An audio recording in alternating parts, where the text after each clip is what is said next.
வாசகர்கள் அனைவரையும் வணங்கி மகிழ்வது உங்கள் வீட்டு பிள்ளை எறும்பு கூட்டம் ஆ தண்டபாணி.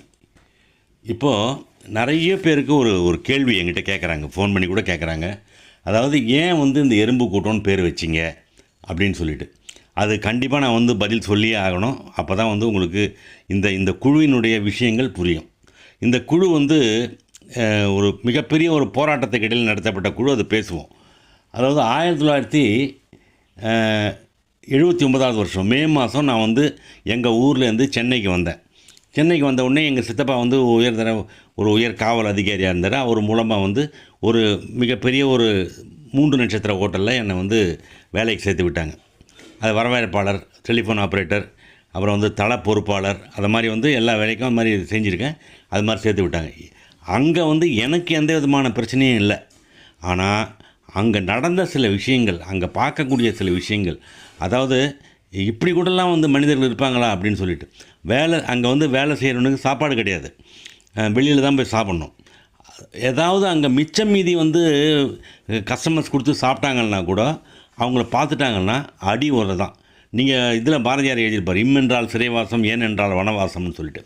அதை மாதிரி இம்மென்றால் சிறைவாசம் ஏனென்றால் வனவாசம் எல்லாமே அங்கே இருந்தவங்க பூரா பேருமே கிராமத்திலேருந்து வந்த பசங்க. பயம் பயம் பயம். ஒரு காப்பி அங்கே கஸ்டமர் கொஞ்சம் குடிச்சிட்டு மீதி வச்சான்னா கூட அந்த காப்பி குடிக்கிறதுக்கு அதை எடுத்து வாயில் ஊற்றிக்கிறதுக்கு பயம். எவனாவது அப்போல்லாம் கேமரா கிடையாது. ஆனால் நிறைய கேமரா கண்கள் நடமாடிக்கிட்டு இருக்கும். அடிக்கிறதுக்குன்னே ஆள் இருப்பாங்க. ஒரு சின்ன ஒரு மிஞ்சி போன ஐஸ்கிரீம் ஒருத்தன் சாப்பிட்டுட்டு வச்சுட்டு அதை நம்ம பசங்க எடுத்து சாப்பிடுவாங்க. அதெல்லாம் எடுத்து சும்மா பார்த்தோன்னா கூட கரெக்டாக கேமரா கண்கள் அங்கே வரும். அதை கூப்பிடுவாங்க. ரூமில் கூப்பிட்றாங்க அப்படின்னு சொன்னாலே அங்கே ஒரு இடம் இருக்கும். அங்கே கூப்பிட்டாலே அடிக்க போகிறாங்க அப்படின்னு முடிவு பண்ணிவிட்டு போயிடலாம்.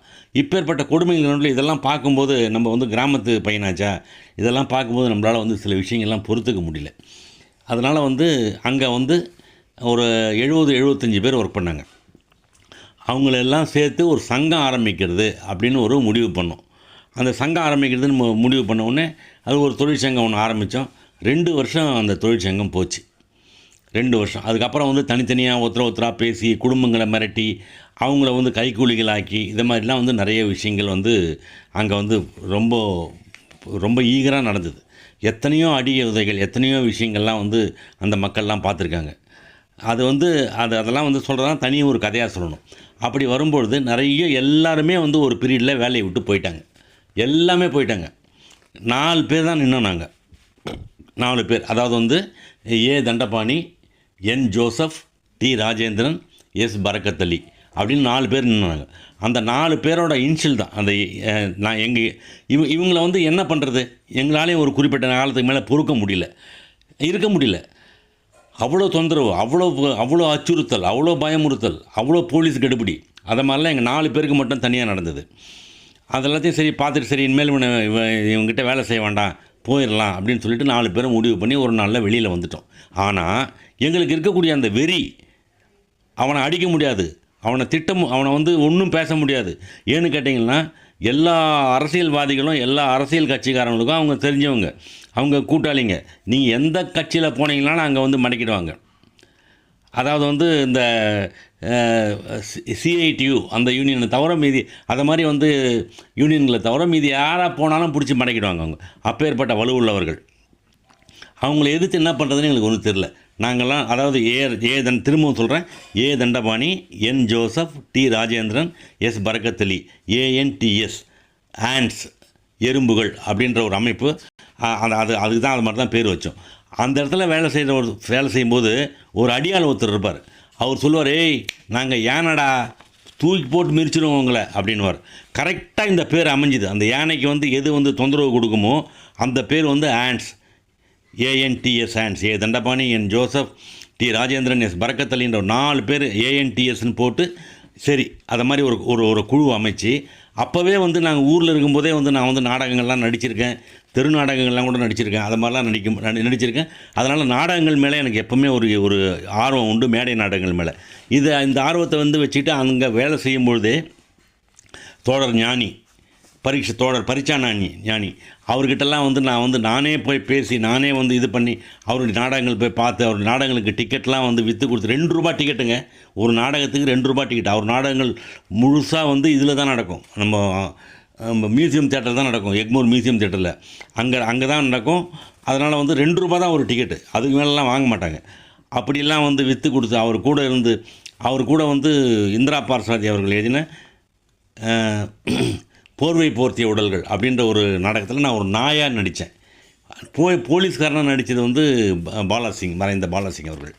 அதை மாதிரி வந்து அதே மாதிரி பண்ணிகிட்டு இருக்கும்போது நாடகத்து மேலே சரி இந்த ஏஎன்டிஎஸ் ஹேண்ட்ஸ் அந்த குழுன்னெலாம் சொல்லியிருந்தோம். இல்லை, ஒருத்தர் சொன்னார் எறும்பு கூட்டம்னு வைடா அப்படின்னாரு. எறும்பு கூட்டம். அந்த எறும்பு கூட்டம் முதலாக இவங்களை வந்து என்ன பண்ணுறதுன்னு தெரியாமல் இவங்களை வந்து மேடை நாடகங்கள் போட்டு திட்டி தீர்த்துடணும், எல்லாருக்கும் பிரச்சாரம் பண்ணணும் இது மாதிரிலாம் நடக்குதுன்னு அப்படின்னு சொல்லிட்டு அதாவது 1983 வருஷம் நவம்பர் மாதம் 23 முதல்ல வந்து அந்த எறும்பு கூட்டம் ஏஎன்டிஎஸ் ஹேண்ட்ஸ் ட்ரூப் அது வந்து முதல்ல வந்து அந்த ஹோட்டலில் நடந்த அக்கிரமங்களையும் அநியாயங்களையும் மக்கள் படும் கஷ்டங்களையும் தொழிலாளர்கள் படும் கஷ்டங்களையும் அந்த மியூசியம் தியேட்டரில் தான் வச்சு பண்ணணும் அப்படின்னு சொல்லிட்டு முடிவு பண்ணி அந்த ஊமை குயில் அப்படின்னு சொல்லிட்டு நான் ஒரு நாடகம் எழுதி அதை இயக்கினேன். அதுக்கு வந்து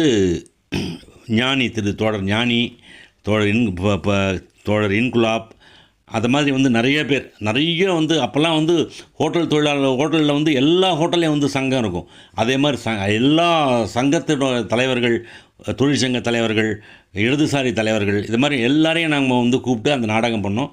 இந்த நாடகம் வந்து நடக்கிறதுக்கு எனக்கு வந்து முழு ஒத்துழைப்பு, முழு ஆதரவு, என்னை வழி நடத்தின நிறைய பேரை நான் வந்து மறக்க முடியாது.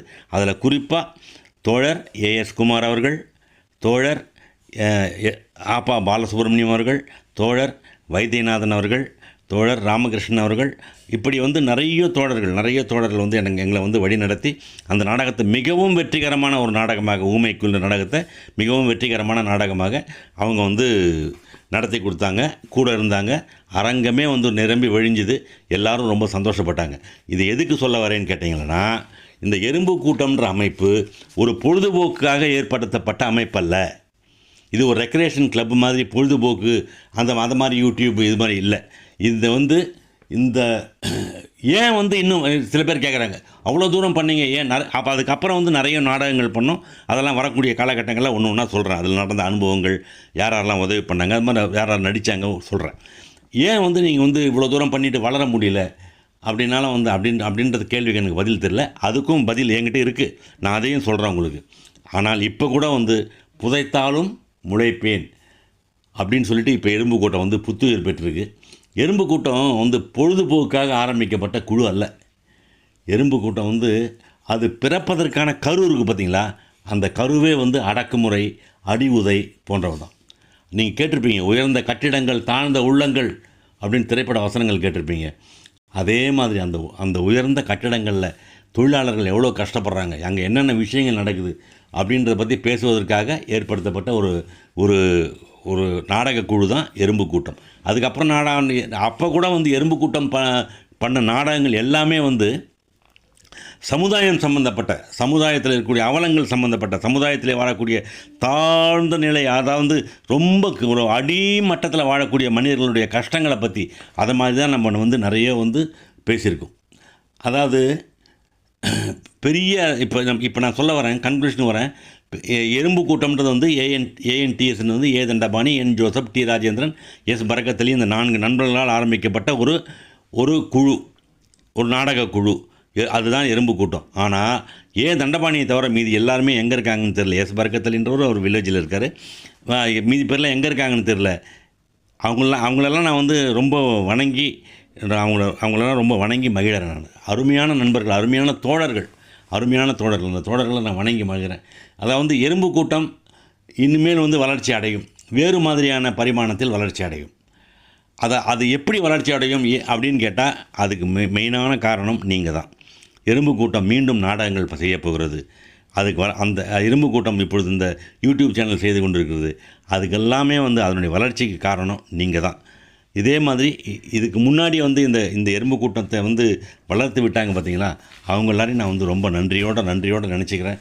அவங்கெல்லாம் வந்து இப்போவும் கூட நிறைய தோழர்களோட வந்து எனக்கு வந்து தொடர்புகள் இருந்துகிட்டு தான் இருக்குது, இல்லைன்னா சொல்ல. நிறைய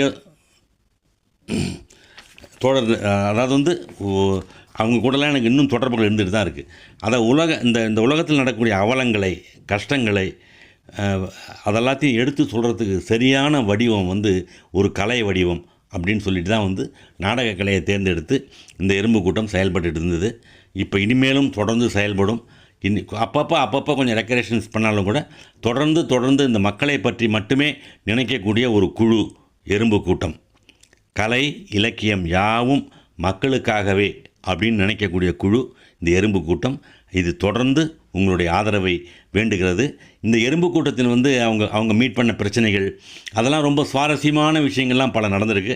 அதெல்லாம் வரக்கூடிய காலகட்டங்களில், வரக்கூடிய வாரம் இனிமேல் நம்ம நாடகத்தை பற்றி தான் பேச போகிறோம். எறும்பு கூட்டத்தினுடைய வளர்ச்சியை பற்றி பேச போகிறோம், நாடகத்தை பற்றி பேச போகிறோம். நாடக கலைக்கு யாரெல்லாம் வந்து இது பண்ணாங்க, யாரெல்லாம் வந்து தொண்டு செஞ்சாங்க, யாரெல்லாம் நாடக கலையை வந்து திருத்தி அமைச்சாங்க, அனுப்பினாங்க, திருத்தி அமைத்தார்கள், அவங்கெல்லாம் வந்து நம்ம வந்து எல்லாரையும் நன்றியோடு பேச போகிறோம். ஒருத்தராக பேச போகிறோம். அதனால் வந்து இந்த சேனலை நீங்கள் கண்டிப்பாக வந்து தொடர்ந்து பாருங்கள்.